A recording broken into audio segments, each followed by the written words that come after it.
Welcome to Follow Your Joy podcast, where intuition is the doorway to your wisdom, your genius, and your joy. I'm your host, Marla Diane, and I've been transforming creative entrepreneurs' lives for over 26 years.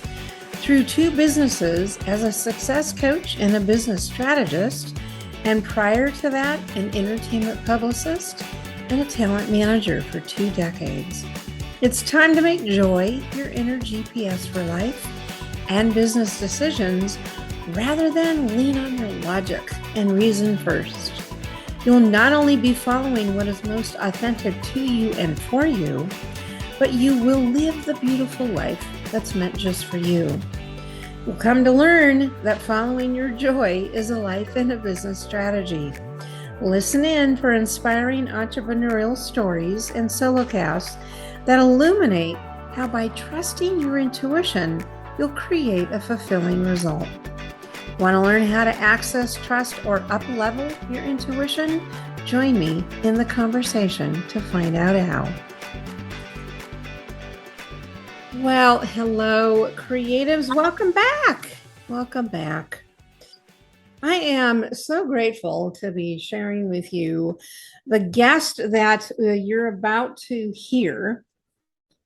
But first, what I want to do is talk about what's going on out there. So it's October, and we have October, November. We have 3 more months of the year. How's it going? I know you're aware of the huge up-leveling and the change that's happening in our world that began with the pandemic and probably sooner. And the result is humanity is being in a state of imbalance. And that's an understatement on so many levels. Agreed? So now is a time that thousands, and I mean thousands, are re-examining their lives to live a more meaningful, joyful life. But let's take a closer look at your life right now. As a result of this imbalance, is it possible? See if this kind of hits a chord with you. Is it possible you could be dreaming too practical? Or maybe even not at all. You might either have given up on your long-held dreams or need to recover them because they got lost along the way to your success. Look, you're smart, you're driven, you're high-achieving, you're creative, you're passionate. And you have a wanderlust in your heart that needs nurturing, yeah? But you might have abandoned your dreams due to life's demands, family, health concerns, too much stress. The list goes on. Or you may not know how to dream bold enough where you find something you can marvel at. Love that word, marvel. I get it because I've been there several times over the last few decades. And I found my way through being loyal to following my joy and my intuition. And that's what I'm inviting you to do. My new Follow Your Joy Life Design Coaching is my contribution to helping you rise above this global change and find your next chapter with confidence. This will definitely either speak to you or someone you know.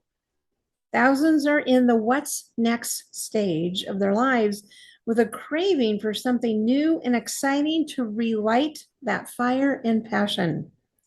The next chapter concept does not need to involve an entire redirect of your life or business. It can, but it also can be a portion of your life that really needs to be reignited. You just know intuitively it needs a lot of care and attention, whatever that happens to be. So I have a few ways that you can receive mentorship on redesigning your life. Reach out to me and my team by emailing support@marladiane.com, or, you can direct message me on Instagram to schedule an intro call to explore your next chapter. Let's talk to my beautiful guest.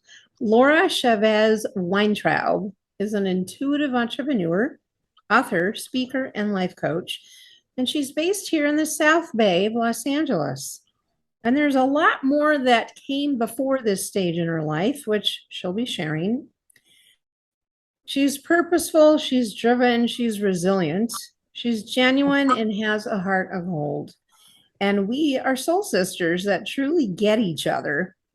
So, Laura, I am delighted to welcome you to Follow Your Joy podcast. Hi, Marla. Okay. Hi. I'm so excited to be here. Before I give you a proper introduction, I want to share how we met. Okay. So in 2013, I believe that was the date because I always remember when I got my new website. So I believe that we met at a women's networking group at a local restaurant in Manhattan Beach at the Tin Roof. And we began talking more and realized over a few months it was definitely a friendship destined to be. As we were on the phone chatting about some venture that we were going to be doing together a few months later after we met, your late husband asked in the background and asked if I went to Hale Junior High in the San Fernando Valley. And I said, yeah. And sure enough, her late husband and I attended the same junior high at the same time. Yeah, at the same time. I remembered him. I definitely remember Jim Weintraub, and I found that was so crazy. So crazy. I'm telling you, it was to me, it was such an amazing, realization, right? Yeah, coincidence and synchronicity. Totally synchronicity. I mean, it's like, yeah. That's saying six degrees of separation. Yeah. So eventually, Laura, and continuing with her story, eventually Laura was my first personal branding photographer for my first website. Right. And so began a 9-year friendship that was really and has been rich and full and varied. So let me give you, let me give you the official intro. So Laura began her photography journey over 20 years ago with a desire to create a business where she could, do what she loved and raise a family. That passion and desire soon became a successful business venture, photographing over 80 to 100 weddings and events a year. Her early photography training came from her late husband, who was a brilliant photographer. And as they grew and expanded, she continued training through Professional Photographers of America, West Coast School in San Diego, and eventually served as president for the Professional Photographers of Orange County. She soon discovered her artistry could be expressed and monetized in several ways, in addition to photography. And at the age of 32, she explored makeup artistry, which was a long life dream that she achieved as a successful business called Classy and Chic Makeup Boutique. I'll let her tell the story behind that and her next achievement as an author and public speaker, and the deeply changing experiences in her personal life that led to her personal evolution. Give the listeners a glimpse at what happened, your story, how you found photography and your makeup artistry as your career. Oh, simple. Our relationship was pretty young and we had just gotten married, and I was in sales and marketing for the newspaper, and so was my husband. And he had this, talent in photography, and he was freelancing on the weekends working for a very well-known photographer here in the South Bay. And so I could see how much he loved it, and I wanted to start a business. So I thought, well, why not put the two together? I'll put my sales and marketing experience and his creative artistry together, and let's see what happens. And I remember very clearly thinking, well, the worst that can happen is we end up back in selling advertising. So that was that was always my like fallback. Like if this doesn't work out, we can always go back to what we were doing before. But of course that didn't happen. And we built a very successful business in a very short period of time. The first year of business, I remember we booked like 60 weddings our first year of business. Wow. And then it just progressed thereafter. And then with the makeup artistry, that was something I wanted to do. I mean, I remember in high school wanting to be a makeup artist. I moved out. I was on my own pretty young at 18 years old. And when I talked to my parents about helping me go to makeup school, they said, "But you can't make a living being a makeup artist." So, so I kind of put that whole, dream and desire on the back burner. And then an opportunity presented itself after we were married for a few years for me to go to makeup school. I had this window of time and I came into a little bit of money, just enough, a little nugget to help me pay for makeup school. And I went, and it was a life like what, it was a dream fulfilled, because the artist that I trained under was somebody I really admired, and he was an amazing artist back in his day. His name was Joe Blasco. And to go to his Hollywood makeup school was, oh my God, it was like so exciting and so fun. And I did really, really well. And at the same time, I started to I put a kit together and I just started doing makeup artistry on my clients that we already had in photography accounts. And so it just sort of evolved from there. And again, it was easy because it was a passion. Photography for my husband, that was a passion. So it was easy. Like it just unfolded so seamlessly. Of course, there's hiccups along the way because you're learning. Yeah. But for the most part, I remember the passion was the drive. It was the gas. It was the fuel that helped us to override any kind of hiccups, obstacles, anything like that, and became very, very successful. So let me ask you a question about the passion for you of photography and makeup artistry. Where in your childhood, in other words, that was Jim's, and then it became yours, but where was it in Laura well before Jim showed up in your life?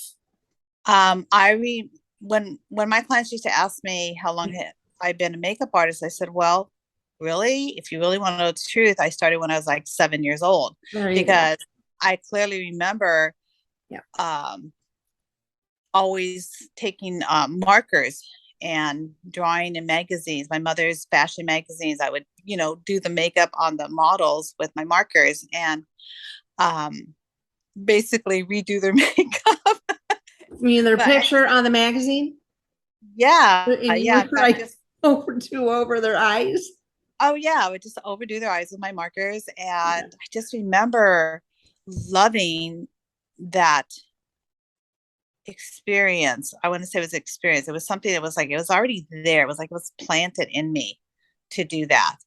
And so I was always fascinated with how makeup could just, not only enhance a woman's look, but it could really, correct problems, give women more confidence. And it just had such a deeper meaning than just applying makeup on the face. I was very intrigued with how it made women feel. Well, and what I'm looking for, because, the premise to the podcast is follow your joy, right, and listen to your intuition. When we do that, it typically, and you and I have had conversations about this, you follow the clues. Success leaves clues. You follow, the breadcrumbs. And it usually starts, which is why I asked you the question. It's like, okay, that's great about Jim helping you out or inspiring you, but it was in you years before you even met Jim, right? As far as the photography, makeup artistry, awesome, I get it. Was there also, where did the photography for you happen, if any, before Jim? That's a really good question, because it didn't. Okay. It didn't show up until after about 8 years working in the business and working as an assistant and working under our team. We had about 5 photographers at the time, because we were booking, like I said, 80 to 100 weddings a year. And so I started going out as an assistant. And as I watched, not only under my husband, working as an assistant for him, but watching what the other photographers doing, I started to want to create what I was seeing with my own eyes. So photography helped me to really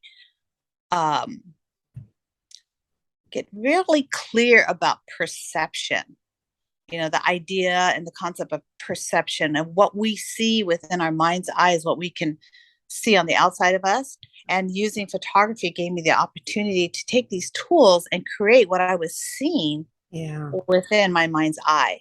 Does that make sense? Oh, no, my gosh, of course. So the desire to start to create, I see them set up a shop. I'm like, oh, it would look so pretty if we did this, this, and that. And maybe, I was already visioning a different type of shot. And so I wanted to learn the tools to do just that. Right.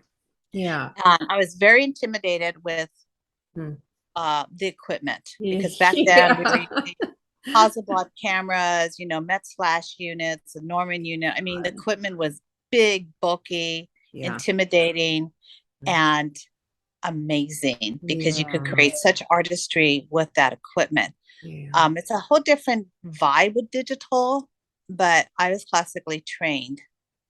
And my very first camera was a Hasselblad, which is unheard of. I mean, that's like a $10,000 body. I mean, at the time, it was like a $10,000 camera body with lenses.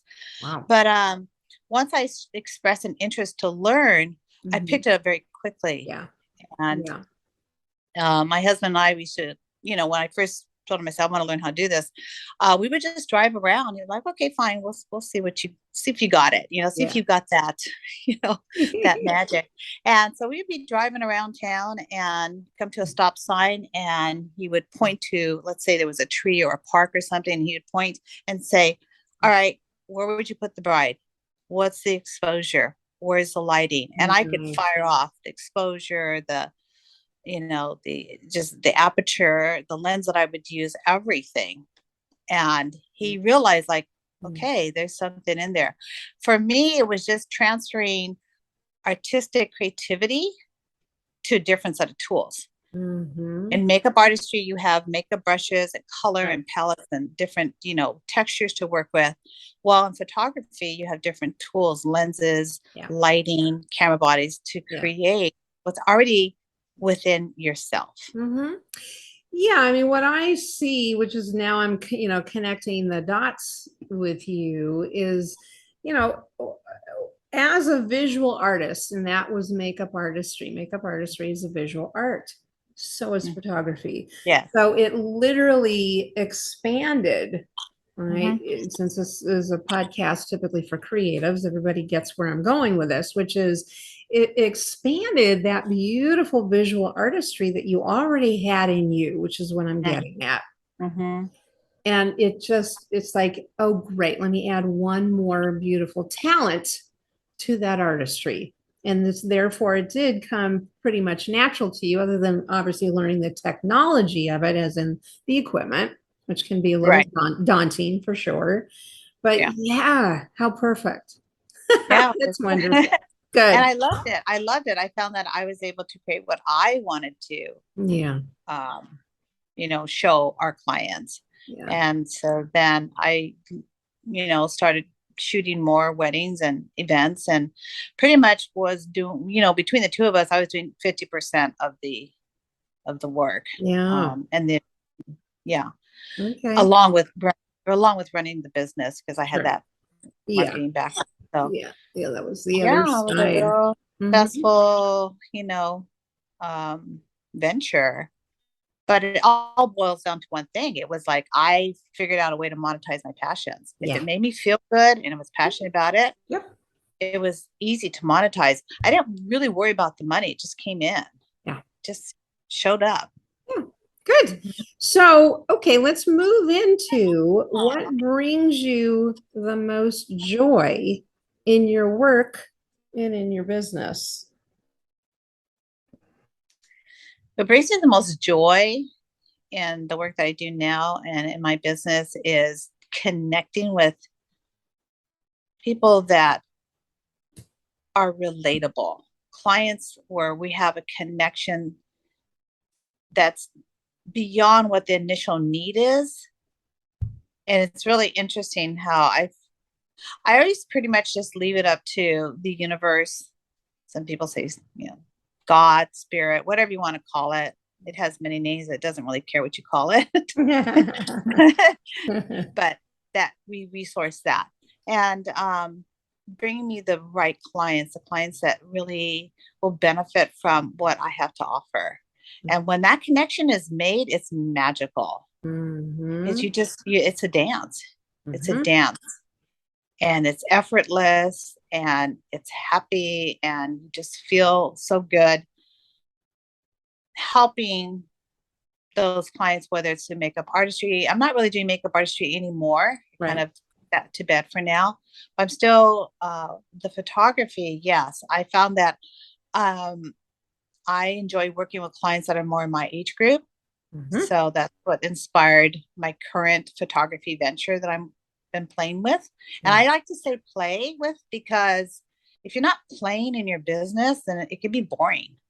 Right. It becomes a business rather than this joy way of serving humanity. And looking at my business, I've always tried to treat my business as if it's my ministry. Does that make sense? Yeah. Absolutely. It's like, how am I serving? Yeah. Well, you've evolved. I mean, I really want the listeners to understand. I mean, you're almost like a excuse me, a serial entrepreneur. I mean, you just, you're good at being an entrepreneur. You know how to monetize things. But my point is, you've had an evolution in the photography business for the 30, if I'm correct, some odd years with you and Jim, weddings. And now it's this, right, baby boomers, if you will, the baby boomer, audience. Talk a little bit more about kind of that transition from that ideal client to now this one. Well, I just saw that there was a niche in the market that I felt wasn't being served. And that was couples in love over 50. I felt that, and also I felt I'm more relatable with that clientele. So through the many years of being in business, we always change, we rebrand, we have to, take a few steps back and evaluate where we're at. And I've always looked at that and said, well, am I happy? There are always when I start to find experiences in my business that aren't happy anymore, then I have to do a checklist and say, okay, what do I need to change? What do I need to let go of? And I've always said, you created the monster, fix it. So when the business becomes the monster and it's not making you happy, only you can fix that. Yeah. That's the beauty of being an entrepreneur. Yeah. And really knowing why people buy from you. Why do people buy my services? So it's not really about competition at all. I've always felt there's plenty for everybody. Absolutely. But we live in an abundant world. So your ideal wedding clients now are, I think there was a phrase that you used when we were talking about their second something. What was it? Well, it's their second chance at life. Couples in love over 50. Okay. I mean, whatever it is that says on your website, which, by the way, please, give the listeners what that website is. But yes, those wedding clients now they're in their 50s, on their second, maybe third marriages, or what? Well, they're having a second chance at love, is what it says on my website. Beautiful. Yeah. Okay. I'm excited to be blessed with working with couples that are having a second chance at love. Nice. And sometimes it could be a third chance at love. Could be. But whatever it is, it's a second chance at having love. My generation of baby boomers, I'm finding a lot of I don't know if it has to do with Well, it absolutely does have to do with the way the world is today. You know, a lot of baby boomers are either divorced or they're single again or they've lost a spouse. Um, I can relate, having lost my spouse, my husband. Um, and it's like, well, I'm still here, and there must be a reason I'm still here. Mhm. I'm not that I haven't had some major, major challenges that would have not kept me here, but it's just making the most of life. Yeah. The Yeah. gift that life truly is. It's a gift. Can't be taken for granted. So it's Mhm. very joyful to celebrate these milestone events with couples who are either celebrating a new second chance at love or an anniversary or a milestone birthday. Okay. Yeah, all of Good. that. Like Hmm. I'm celebrating with them. Yeah. You know me, I'm about being vulnerable, relatable, and I know that there's someone out there listening that could relate on any level. We know that, you referred to your late husband, and of course you share little as much as you want or not. Maybe walking away from what happened for you as far as your evolution. I mean, you've gone through a lot. We know that you've gone through a lot in the last, well, since 2018, but you're widowed, and it's the rich part of your, the beautiful part of who you are to where you are today. So what can you share with these listeners, I'm sorry, um, that maybe they could relate with? Because sure there's someone else out there that has gone through being widowed. Well, Any, well, yeah, it started in 2007. It was really a period of time where the year 2007 was amazing. I mean, it started off amazing. I was in January, I remember 2007, I was really inspired about writing a book, a children's book series. I remember this children's book. So I love that whole um, idea. And I won't get into that too much right now because I'm definitely going to pursue that project. yeah, But I was inspired by this amazing book idea. In the meantime, my mother she was challenged. Her health was going through a major challenge and she was fighting leukemia, but it had been in remission, but it had come back. And then we had just bought a beautiful home in Redondo Beach. Business was booming, had a new car. Remember all these things. It's funny how whole year can go by, but there's just certain things that stand out. yeah, So I remember starting the year very inspired. Um, New home, new car, everything was going great. And then 4th of July rolled around. My mom was back in the hospital and it wasn't looking good. It had come back. And so uh, she did end up passing that year and that month, the month of July. But at the same time, I was not, I felt okay, but there was something weird going on with my body and I didn't know what it was. And went to the doctor and then came home that day and found out that was in trouble. I had I needed emergency surgery and my life was being threatened at the same time. They found a very, very large abdominal tumor and that needed to be removed and I needed a specialist. And I'm not going to go into a lot of detail about that because it's in my book. But I remember coming home that day and saying to myself, well, shoot, like what is going on here? I just lost my mother. I'm not going to, I'm now, I have to fight for my own life. And I didn't even have time to grieve or mourn the loss of my mother because I was being presented with this news that I need to find a specialist and I needed surgery and I needed to get it done quickly. mm, And I'll never forget, I came home, I wrote in my journal, well, all right, God, well, if this is what you are calling forth in my life, this is something I have to go through, something I have to learn from, then so be it. But hey, I'm not going through this alone. I'm not. You wherever you are, I want to know that you are here with me going through this, because I know you wouldn't put me through this Mhm. unless it was something that I needed to learn from. And I clearly wrote in my journal, I'm not afraid to die, but I'm not done living. By 2014, that became the title of my book. Mhm. 5 essential keys to jumpstart my path to healing. And it was an it was an amazing experience. And anybody would think, what? How can being in the hospital and having to have major surgery and all of this and losing your mother, how could that be an amazing experience?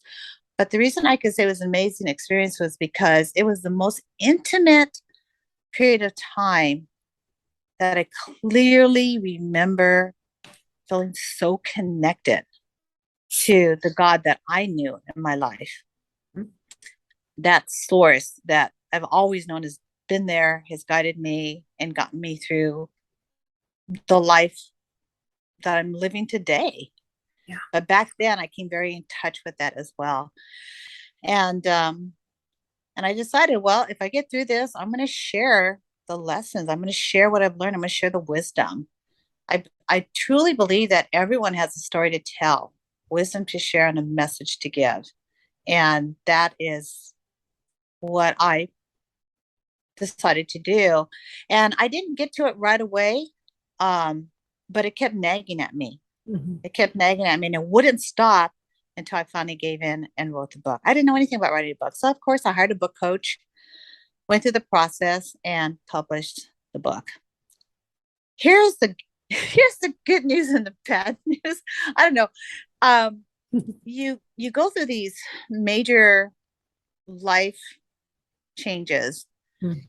and I thought that, I guess I'm naive, but I thought I was going to get an e-pass to Disneyland. Really, I thought, okay, life should be smooth sailing from now. I get, I've earned my e-pass. You know what I mean?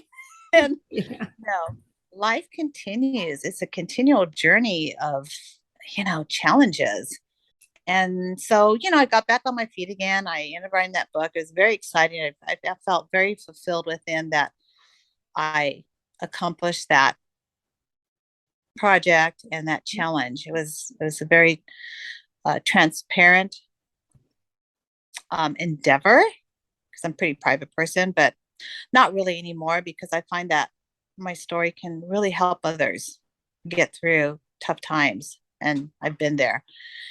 And so life is rolling along, and then I lost my husband 2018. When I lost my husband, the life that I had built, the life that I had visioned, everything that I dreamt of. And I know there's listeners out there that can relate to this, where you've got this, you've done the work, right? You've taken the classes, you've done the workshops, you've done plenty of spiritual workshops, everything. You've got your visioning going on, you've got your dream board going, you name it. You've got the tools, and nothing can prepare you for this type of loss. Mhm.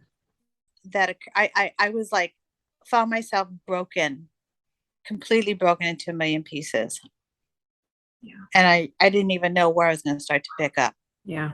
It was sudden. It was totally unexpected. I know now, I didn't know then, but I know now that um, the loss was due to the opioid pandemic. And my husband was addicted to opioids, and he was suffering from deep depression, and he couldn't seem to get him to get the help that he needed. And right when we were so close to getting him the help that he needed, he took his own life. Mhm. And it was like, again, like I said, my world was shattered. It's like, where do you go from here? And then on top of that, my faith Right. was challenged. It was And I shocking. Yeah. shook, and it was like an earthquake. And I clearly remember being very angry. Mm. And I felt like, what do I don't have anything to hold on to now. It's like I had this faith, but what do I hold on to? What do I grab onto now? Because I was not, I was like, God, what are you up to? What is this about? I've been your faithful servant. Why? And so there was that. It was like a whole nother, like, doozy, like, how am I going to get through this? And I always got through things through my faith in God. Mm. And that was really being challenged. I didn't really lose my communication with my source. However, I was angry and confused. Mhm. By about 6 months after all that had happened, and I started to get back on my feet again, um, I really missed, I really missed my relationship with Source, with God, my angels, my guides, and anybody who's in the invisible who's been helping me all along this journey. You know what I mean? So Mm. I had to pick up and keep moving forward. I got the help that I needed to get through the grieving process. Not too long thereafter, as I was really beginning to heal, I want to say like it's about a year later, I was blessed with a second chance at love. Yay.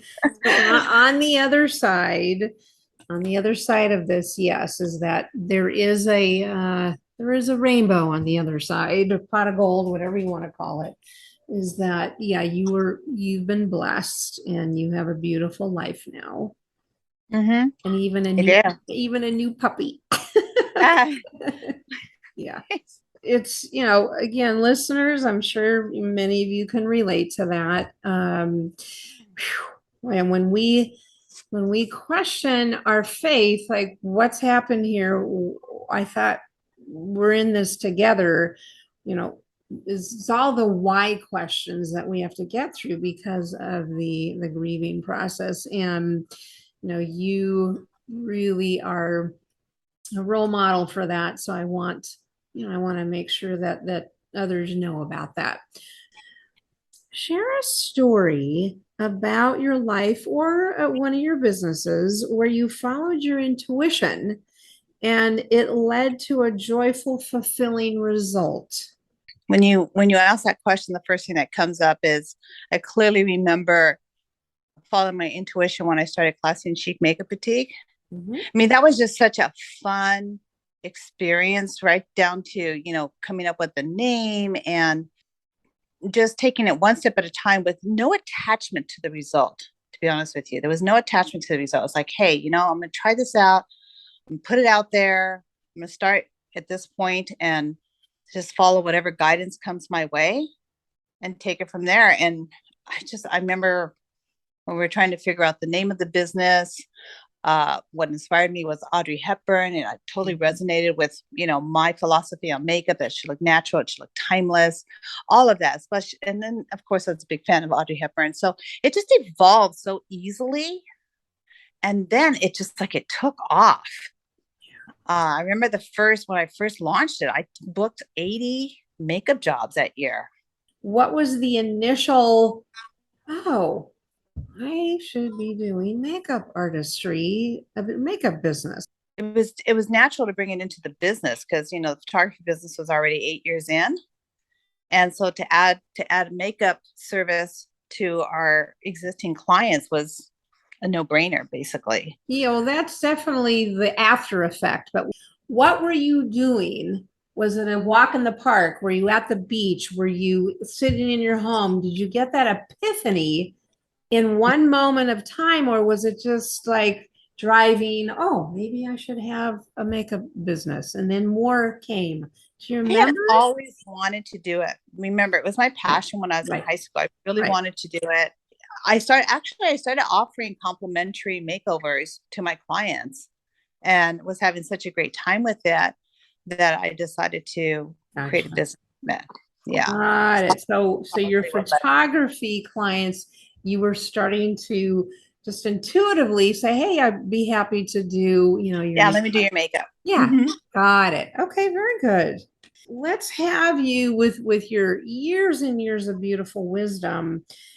What's one tip of advice can you give our creatives listening?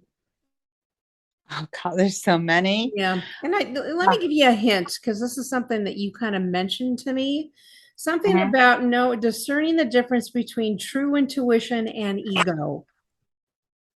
Yes, yes. That is, it's funny because when you've been on this journey for a long time, like I have, you kind of forget some of the basic things. But discernment is really important. And a lot of times when we're trying to figure out, is this my intuition talking to me, or is it just my ego? Yeah. Well, the learning how to discern the difference, and the way you do that is you got to get still with yourself, and you got to just ask that question from within. And if it feels good, 9 times out of 10, that's your intuition. If it doesn't feel good, or sometimes it can be intuitive where it doesn't feel good, and that means the answer is no. And if you don't know, then the answer is no. I've always said that. If you don't know, then the answer is no. But discerning the difference is not letting your ego get in the way, because your ego will try and make you feel that, oh, no, you can't do this, But just if it feels right, if you can actually see yourself doing it, take a moment.